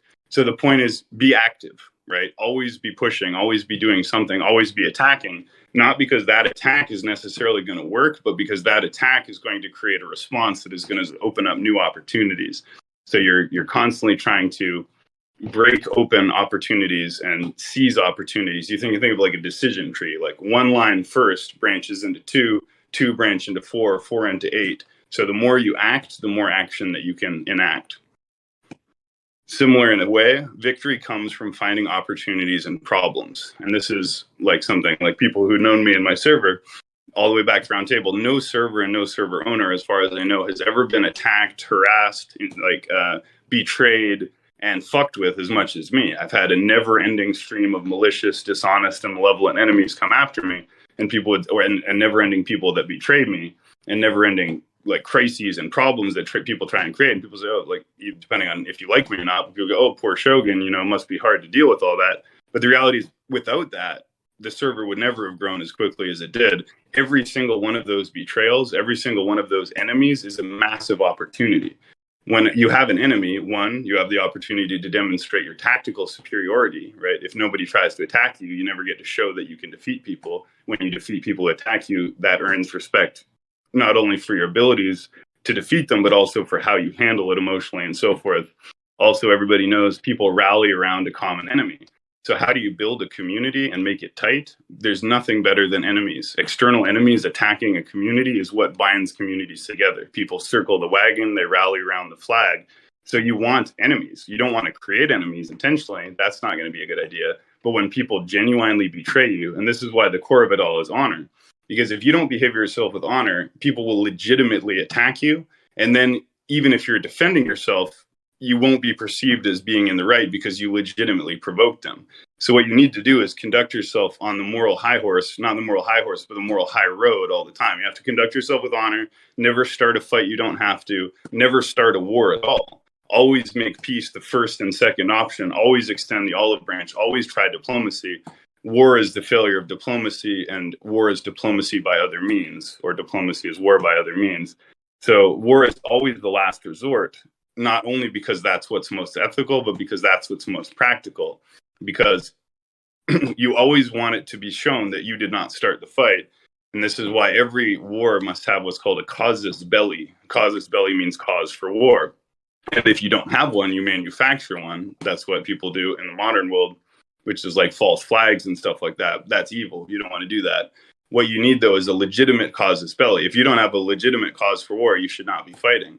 The better your cause for war, the more justified that you are, the more likely you are to win, because people will side with you. You'll have more allies. Your allies will be more loyal. Your soldiers will be more loyal. So you want to conduct yourself as a moral paragon, not only because that's the core of Bushido and because that's what's right, but also because the better you behave as a person, the more you will triumph. There's a rule in fighting that you lose every fight that you start. So in bar fights, the guy who starts the fight, who goes up and is like looking for a fight, is always the guy who gets knocked out. The guy who pushes some random person or mouths off, he's the one who gets clocked and gets knocked out. The guy who doesn't start any fights, who conducts himself respectfully, who's restrained and calm and collected, when you push that guy into the corner, that's the guy that's going to fuck you up. So never initiate aggression. Always be in a reactive state, but always be ready. And this is a similar principle on the opposite side. It says, when you surround an enemy, leave an outlet free. Do not press a desperate foe too hard. Another translation of this says, use 3 beaters to pursue your quarry. Well, people don't know what that means, but in the old days, if you were hunting, you had things called beaters. So the beaters would run in the bush and like beat the bush to scare the animal in a certain direction. So if you're trying to get the animal, you'd have one beater here and one beater here. And by doing that, you make the animal run in the middle because it's scared of the thing on the one side, it's scared of the thing on the other side. So the 2 beaters put the target exactly where you want it. What Sun Tzu is saying here is don't block his avenue of escape. So don't fully surround your enemy. Now, of course, if you fully encircle your enemy, that's the best way to annihilate him. However, you don't necessarily want to do that, because if you corner an enemy so that they have no avenue of escape, that's when they'll plant their feet and fight the hardest. If you leave one avenue of escape open, even in appearance, they will try to retreat. And a retreating enemy is much easier to defeat than an enemy who's standing their ground. So don't close a wall around them, because then they're going to say, oh shit, this is our last stand. And they're going to put up a ferocious last stand. Leave an avenue and they'll think, hey, if we run this way, we can get away. Then you just chop them down from behind. And this is why courage is one of the most important virtues of a warrior, because once you get your opponents to break and run, they can be destroyed with trivial ease, right? If an enemy is facing you, they can see what you're doing, they can defend themselves. As soon as they turn and run, you just cut them down from behind. That's why when you rout an enemy force, they just get annihilated. It's a full sweep. And that's why holding the line and not breaking and running is so important, because if you break and run, you're going to die. So, you know, if your goal in running is to live, then running is not going to be the right thing to do, unless, of course, you can actually escape. Now, again, we're going to have to stop this soon because it's been going for a long time, and it's definitely going to be a series. But it says here, to know 10,000 things, know one well. And perhaps this is why this might be a good one to stop on. Why does this matter so much, martial arts? Well, because it says, when you perceive the way broadly, you will see it all in all things. And so on the flip side, when you know one thing extremely well, you know everything. So when you focus on being a warrior and you truly understand the way of war, and I'm not saying I or anyone does, right? The greatest martial artist ever to live, even Miyamoto Musashi said, nobody today truly understands the way of the warrior, including himself. But the point is, if you understand the way of the warrior, it applies in everything. It applies in business. It applies in relationships. It applies in academics. It applies in running a Discord server. It applies in anything, right? So become a warrior first. Make that your only and overriding goal, because the same principles, the same strategies, the same tactics apply in everything. That's why business people read The Art of War, mafia bosses read The Art of War. Everybody reads these books because it's not only applicable to war, it's applicable to everything. That's why military is the most interesting field, because other fields create little echo chambers, little ivory towers, where it's like, well, in gender studies, we talk this way, or I love sociology, but in sociology, we talk this way. There's terms of art, there's terms that are respected in this discipline, but aren't necessarily respected in other disciplines. Military stuff isn't like that. It works because it works because it works. And it doesn't depend on other people agreeing with it. It doesn't depend on what's politically correct. It doesn't depend on what people like or dislike. It doesn't depend on what is the current flavor of the day or what the current ideological thing is. Military strategy either works or it doesn't, and it doesn't need your permission, which is why it's the only thing that is truly truthful, because it's the only thing that doesn't require the other person's consent, right? It doesn't require you to convince them. You don't need to convince someone that they've been knocked unconscious. They've just been knocked unconscious. And that is why martial arts and war is the most important of all disciplines, because every other discipline depends on successful martial arts to exist, right? So if I want my dream is to have daughters someday. I don't know if I ever will. I've kind of given up on that because of the Ducato thing, walking alone. But I would like to be a father. And if I was a father, I would know that, yeah, I can teach my daughter piano. I can get her the best piano instructor in the world, the best violin instructor she could go to ballet classes. And I can put all this skills into her, all this resources and all this money. But the second I fail to defend her, all of that vanishes in thin air. All it takes is one crackhead to stab her one time, she dies. One psycho to grab her, she's gone. All that energy is gone. So you cannot build artists. You cannot have poets. Like NSA says, I was a warrior so that my son could be a politician, so that his son could be a poet, right? If you don't build a strong state first, there is nothing else. If you don't defend your house first, there is nothing else. If you don't protect your daughter first, she's not going to grow up to get married. She's not going to have kids. You're not going to have grandkids. So everything else, people say, well, why is it so important to be a warrior? Why don't you focus on something more noble, like being a philosopher or a poet or an artist? Those things aren't more noble. They're less noble, because those things can only exist because warriors exist. Warriors and the defense that they offer to people who are not warriors is the only thing that allows the higher flourishings of society that we all take for granted, like art and literature and everything else. And the second that our military defense is insufficient, we no longer exist.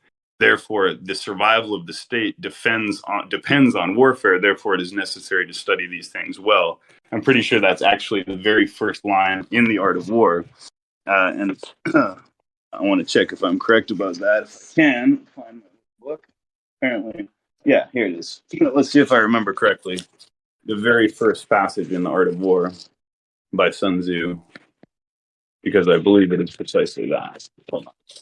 So The Art of War begins with this. Let's find that. We'll start. So, preface. Long preface. So, this is the very beginning of The Art of War, the very first chapter, the very first line. Military action is important to the nation. It is the ground of death and life, the path of survival and destruction. So it is imperative to examine it. So that's the first line in The Art of War. This line is justifying, why are we even studying war? Why are we going to read this whole book called The Art of War? Because this is the ground of life and death. Without this, nothing else exists. All of your values, all of your philosophies, all of your religion, all of your relationships, all of your happiness, all of your hopes, all of your dreams depends on war. If you fail in war, you cannot succeed in anything else. Therefore, study military, study tactics, study strategy, study the art of war and the art of being a warrior, because only by doing that can you even secure a possibility for anything else for yourself or others. And it is inherently the duty of the strong to use their strength, not only to protect the weak, but to become more strong, right? If you are strong, not only are you obligated to defend people with your strength and serve people with your strength, you're also obligated to increase your strength. It is incumbent upon you to become stronger, faster, better controlled, more disciplined, because if you don't, someone evil might do so. And then this is the old axiom, all that is necessary for the triumph of evil is for good men to do nothing. Well, you could also say all that is necessary for the triumph of evil is for good men to be weak. And in modern society, good men have become weak, as well as most men have become bad. And this is intentional. Satan, the god of this world, is corrupting society. There's estrogen in the food, estrogen in the water, fluoride in the water, fluoride in the antidepressants, SSRIs, surgically removing people's testicles and gonads, giving people cross-sex hormones, estrogen. Well, how does this tie into transgenderism stuff? All I'm saying is there's an overall agenda to reduce male virtues, to not teach men what in the past every boy would have been expected to be a warrior, to learn the manly virtues of fighting and strength and woodsmanship and hunting and fishing and all these things, and especially to be a warrior. In the past, to be a man and to be a warrior in many cultures were synonymous. In many cultures, you only became a man when you killed your first enemy or survived your first war. And if you weren't capable of being a warrior, you weren't really a man. Now, today, they teach you, oh, don't be violent. Violence is bad, right? And that's one thing I want to get across. People have been brainwashed to think that violence is bad, that violence is synonymous with evil. It's not. Violence is entirely contextual, and the context is honor. Honorable violence is righteous. Dishonorable violence is evil. So therefore, what are examples of honorable violence? Well, the policeman who's stopping a school shooting, the soldier who's defending his nation from an invading country that's planning to kill everybody, the honorable martial arts competition, contest of wills, training. And when you do this kind of honorable violence, you protect yourself and others from dishonorable violence. And when you study warfare and you study strategy, you're not more likely to get in fights, you're less likely to get in fights. And again, the greatest general wins without fighting, and the supreme art of war is to subdue your enemy without combat. So if you don't want to fight, study the art of war. If you don't study the art of war, you're going to end up having to fight for your life. If you're good enough at the art of war, you'll never fight a day in your life because you'll defeat every enemy before they're ever in a position to attack you. Not only that, they'll probably never even know you defeated them. And I'm going to finish soon with a Warhammer 40,000 thing again. In Warhammer 40,000, there's a number of schools of assassins called clades or temples, and they're based on different schools of warfare. So Eversor is like a psychological terror one that uses massive slaughter and butchery to psychologically traumatize the opponents into submission. So it's like terrorism, basically. That's called the Eversor. There's the Calidus, who use maximum deception, so they're capable of being perfect chameleons, infiltrating, getting close to their target, totally blending in, and then striking unexpectedly when you think this is like your best friend. You think this like they're one of you, and all of a sudden, no, it's like a shape changer, and they kill you. It's deception. You have the Vindicare, one shot, one kill. They're the best snipers in the world, so they can hit you from 1,000 miles away with one shot, one kill. You never see it coming. That's the Vindicare. You have the Venenum, who have mastered all the arts of poisoning. So they can poison your food, poison the air, poison the chair you're sitting on. You'll never even know. You'll sit down on your chair. Oh, they poison your chair. You're dead. But out of all the schools of assassin, there's the Culexus. I'm not going to get into that because it's esoteric. Basically, they're spiritual assassins. But out of all the systems of assassination, by far the best is, and the one that I emulate or practice, is called Vanus assassin. Vanus are information assassins. So they can kill their opponent only by manipulating information and communication, simply by the words they speak, or not even speaking, the things they type, or even just thoughts. Like just by manipulating information and communication, they cause their target to destroy themselves or be destroyed by someone else. And they say the cleanest kill is the one that someone else makes on your behalf without knowing that you even incited them. So not only will the target not know that you're the one who killed them, the person who killed them for you will not even know that they were influenced to do so by you. So how does this work? I'll just give you one example. You could simply put certain information out into the internet that allowed the enemy of your enemy to know where to strike your enemy. So you just release, say, pictures of his base from above. Then someone who's the enemy of your enemy sees that and uses that information to attack your enemy and kill your enemy. You didn't kill your enemy. All you did was post this picture of what the enemy's defenses were. But because you posted this picture, obviously from an anonymous account or whatever, you providing that information caused someone else to do what they were trying to do anyway. So even if someone looked into it, they would never make any connection between you and this assassination. They would say, here's a better example. Let's say you wanted to kill a particular person, and that person was engaged in infidelity, and you just arranged to accidentally leak that this person was cheating on their husband with another man, and that caused that person's lover to then shoot that person because you allowed them to know that this man was sleeping with their wife. So the person who actually killed the person is the man who was getting cheated on, not you.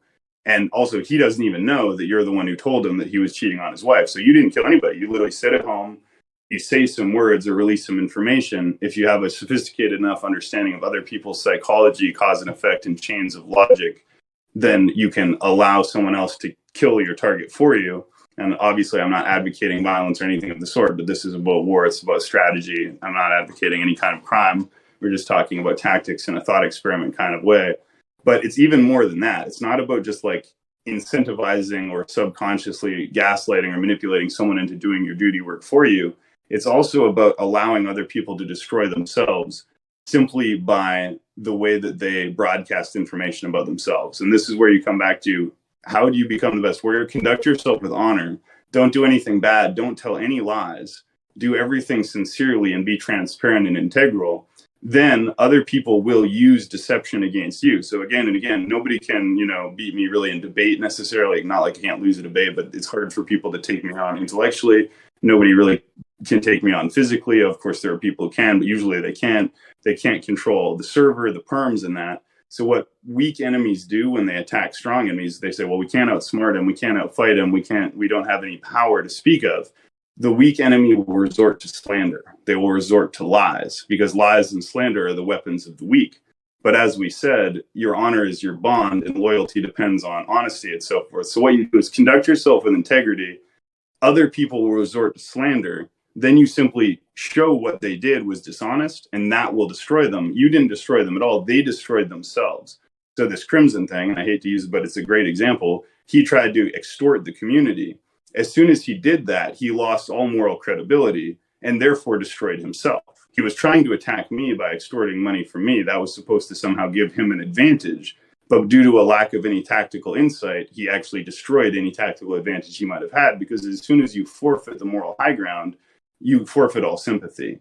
The boy who cried wolf is an understatement, right? You cry wolf one time, everybody runs to help you. If they find out that you were lying, nobody's going to run to help you when the wolf actually does come. Even worse, if you lie about someone else and you slander them, and then it's found out that you did, then no one will believe anything you said, and no one will respect you, and no one will like you. So in other words, the best way to defeat your enemies is, one, don't create enemies in the first place. Two, never compromise your own honor so that you never lose the moral high ground.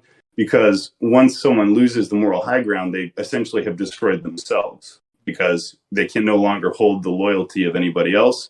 And if you can't hold the loyalty or the trust of anybody else, you're not going to be able to win any wars, command any armies, or have any comrades in arms. You're going to alienate yourself completely, and you're essentially going to reap what you sow. And so there's an interesting parallel between the biblical philosophy of warfare and the Taoist philosophy of warfare. The Taoist philosophy of war says, by doing less and less each day, you will eventually arrive at accomplishing everything by doing nothing. This is totally paradoxical to the Western mindset, which thinks that in order to achieve anything, you must exert effort, you must be busy, you must be active, time is money, go, go, go. The Taoists figured out a long time it's often the opposite. You achieve more by doing less. Think of your face. People get like one zit, and they're like, oh, I got to pick at this zit, and pretty soon they fuck their whole face up. And if they just left it alone, it would have healed, right?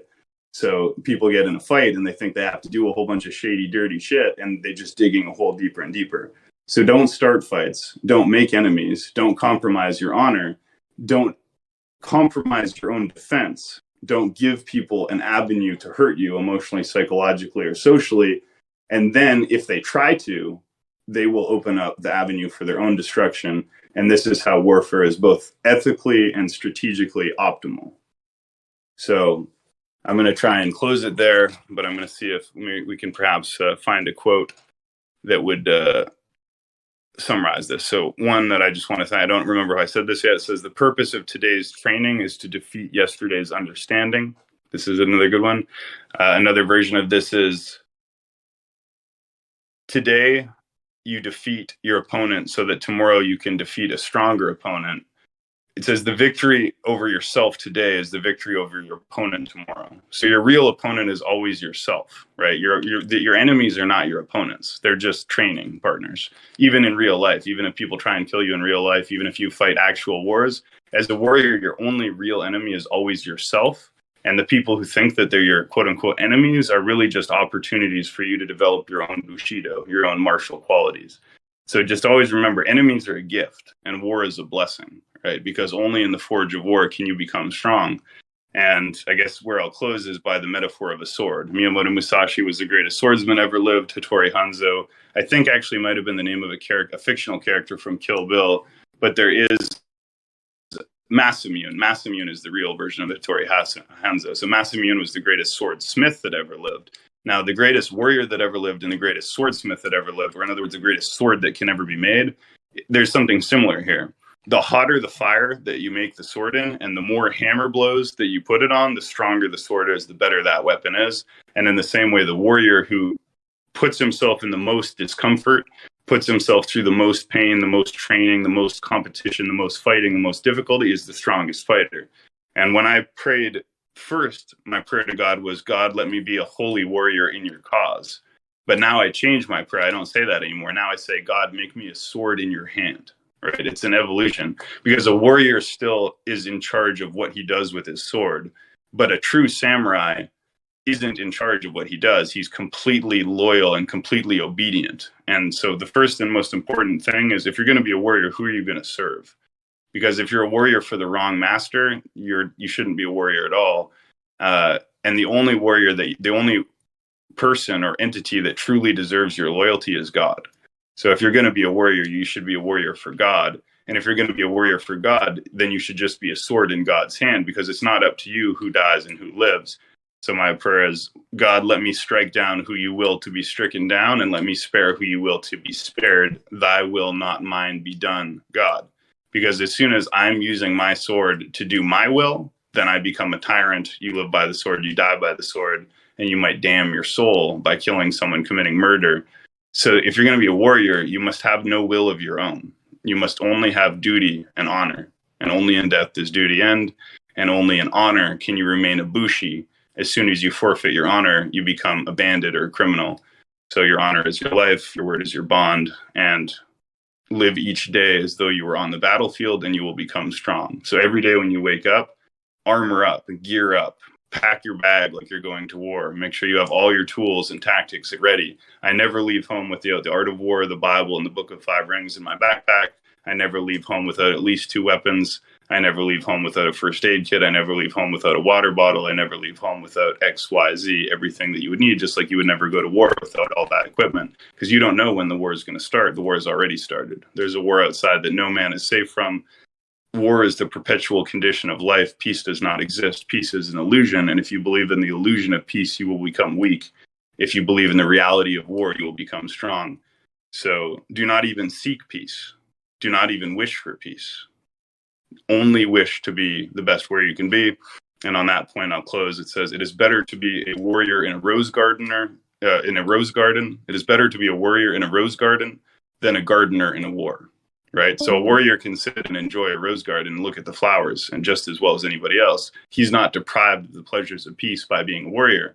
But someone who spends all their life cultivating flowers is completely helpless and overwhelmed and distraught as soon as conflict breaks out.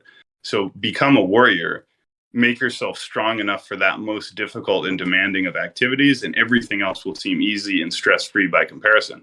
People wonder why I'm unfazed by, someone trying to betray me on a Discord server. Well, I'm used to people trying to kill me, choke me out, break my arms, break my limbs. You think I care what happens here? Not in the same way that they do. So this is why the advantages of the warrior path are just innumerable. And at the end of the day, being a warrior is not about winning fights, although, of course, that's a big part of it. Being a warrior is a path of self-improvement leading on to enlightenment and ultimately onto salvation. It is a way. So when we say Bushido, that do doesn't just mean like a tactic. It means a path of life. Miyamoto Musashi said there's more than one way to the top of the mountain, and the way of the warrior is one way to the top of the mountain. Other people do it through meditation, right? Like the Buddha. He wasn't a warrior, but he made it to the top of the mountain through meditation. Miyamoto Musashi chose a different path. That's why he's called the sword saint of Japan. He wasn't just a master swordsman, he's a sword saint. And you can become a saint through combat. We also have Christian saints like Saint Christopher and the other patron saint of soldiers, as well as Archangel Michael and Jesus himself. So I guess the final thing I want to say is, don't believe the lies that Christianity is a pacifist religion. It is a warrior religion through and through. It says, blessed be the Lord, my rock, who blesses my hands, trains my hands for battle and my fingers for war. And of course, Jesus said, he who has no sword, let him sell his cloak and buy one. So Jesus himself said, if you don't have a sword, sell the clothes off your back to get a sword. So if you're a Christian, you don't have a sword, you're not listening to Christ, you're not following Christ. And if you have a sword and you don't know how to use it, that's just foolish. So every single Christian needs to have a sword or the equivalent of a sword. Every single Christian needs to train and know how to use that sword, because every single Christian is called to participate in the final battle between the dragon and the saints. The dragon, the Antichrist, and Satan are going to wage a war against the saints, and Jesus Christ, the Lamb of God, is going to wage war against them. And it says that those who are with him will be called and chosen and faithful. So we are supposed to fight alongside Jesus Christ in the final battle against Satan and the Antichrist. And you can't just jump into doing that. You should be preparing now for the future war. So again, they're going to try and make us take the mark of the beast. They're going to kill and persecute us. And we should be preparing for that. And so, Bushido. That being said, thank you guys. I know that was a long one. It was a little bit rambling, it jumped around, and I'll definitely make this into a series, and future episodes will be more coherent, because this allowed me to start thinking about it and formalizing it. But I hope you guys got something out of it. I hope you appreciated it. And again, whether you're a samurai or a warrior or not, all of these skills and all of these abilities are extremely valuable, and all of these virtues are extremely valuable for everybody.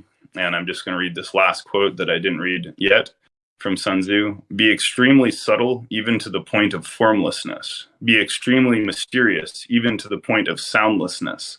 Thereby, you can be the director of the opponent's fate. That's Sun Tzu. Now, I want to mention one last thing. The Book of Five Rings is divided into chapters, which are each called books. And it goes like the Book of Earth, the Book of Air, the Book of Water, the Book of Fire, and the Book of Void. And so the final penultimate art of war is void. Now, I can first of all explain a little bit about what this even means, that they have these different titles. Basically, it says, if you are in defense, be immovable like a mountain. When raiding and pillaging, be like a burning fire. The fire moves around and burns up anything that's dry, and anything that's weak is burned up. So when you're raiding and pillaging the countryside, be like a raging fire. When you're defending the fortress, be like an immovable mountain. But the ultimate art of war is void, right? More powerful than any of the elements is void. So it's basically saying when you are unknowable, when you are inscrutable, when you are mysterious and enigmatic, when your motivations, intentions, desires, strengths, and weaknesses are unknown to your enemy, then you control your enemy, right? So by being invisible, not physically invisible, but socially and spiritually invisible. When people don't really know what it is you want, they don't know what to use against you. So be inscrutable in combat and treat every day as though you're in combat. And remember that there are many ways to deceive, and they don't require lying. Deception and lying are not the same thing. A warrior doesn't lie. Lying is dishonorable. But deception is an entirely different thing. Deception is the way of war, and deception is not dishonorable. So I'm going to conclude there. And I'm just going to conclude by reiterating the 7 virtues of Bushido, which are honor, respect, integrity, courage, honesty, duty and loyalty, and compassion. And all of this can be put under the framework of benevolence. Benevolence is wanting what is good for others, wanting to do what is right for others, wanting to minimize the suffering of others and maximize the happiness of others. That is the core of Bushido. If you don't have that, you're not a warrior, you're a criminal. So start by loving humanity, start by loving the people, start by loving what is good, then learn how to defend it, right? And that's what Bushido is. So you must be benevolent, and then you must be strong, and you must be honorable, and then you can be a Bushi, and then you can live the path of Bushido. Thank you very much for listening. I appreciate it very much. Thank you, Shea Gorath, for recording. And please check out the new channel in the server called Bushido, where you will be able to read many of the quotes that I read today, and I will be adding to that. We'll also do listen together events on the Book of Five Rings and the Art of War. And in the future, we'll also review another book called the Hokkaido, which is the Book of the Samurai. I didn't want to try and cram that one in because this was already way too much for one podcast. That being said, keep an eye on the announcements channel. We have like 4 events a day coming up for the next 2 days. And most importantly, make sure you have subscribed to the official Temple Mount YouTube channel. It's a great channel. It's got great podcasts on it, and we're updating it every day. There's tons of new stuff coming out. So if you miss an episode or you want to listen to it again, make sure you've subscribed to the Temple Mount channel. And of course, most importantly, join the Temple Mount Discord server where we record this podcast every day. Now, that being said, let's all please jump to the Templar Tavern so that we can socialize and relax for the rest of the night. But again, I really appreciate you guys listening to this, and I hope it benefits you. You guys are my family, you're my community. And so the stronger that all of you are, the stronger we all are together. So it's in my interest that each of you be the best warriors that you can be, because obviously a community of warriors defending one another is much better than one warrior defending a community. So if you just like, I want to defend my children, but more importantly, I want to train them to defend themselves. I want to defend my community, but most importantly, I want to train it to defend itself. I can't always be there. I have to sleep. I won't always be there for my daughters. They'll be alone sometimes. So they need to know how to fight for themselves. You guys need to know how to fight for yourselves. I'm not saying you don't. For all I know, some of you are better warriors than I'll ever be. Nevertheless, I hope this episode has helped in some way. That will conclude this podcast. God bless. And whatever you do, don't take the mark of the beast. See you in the Templar Tavern.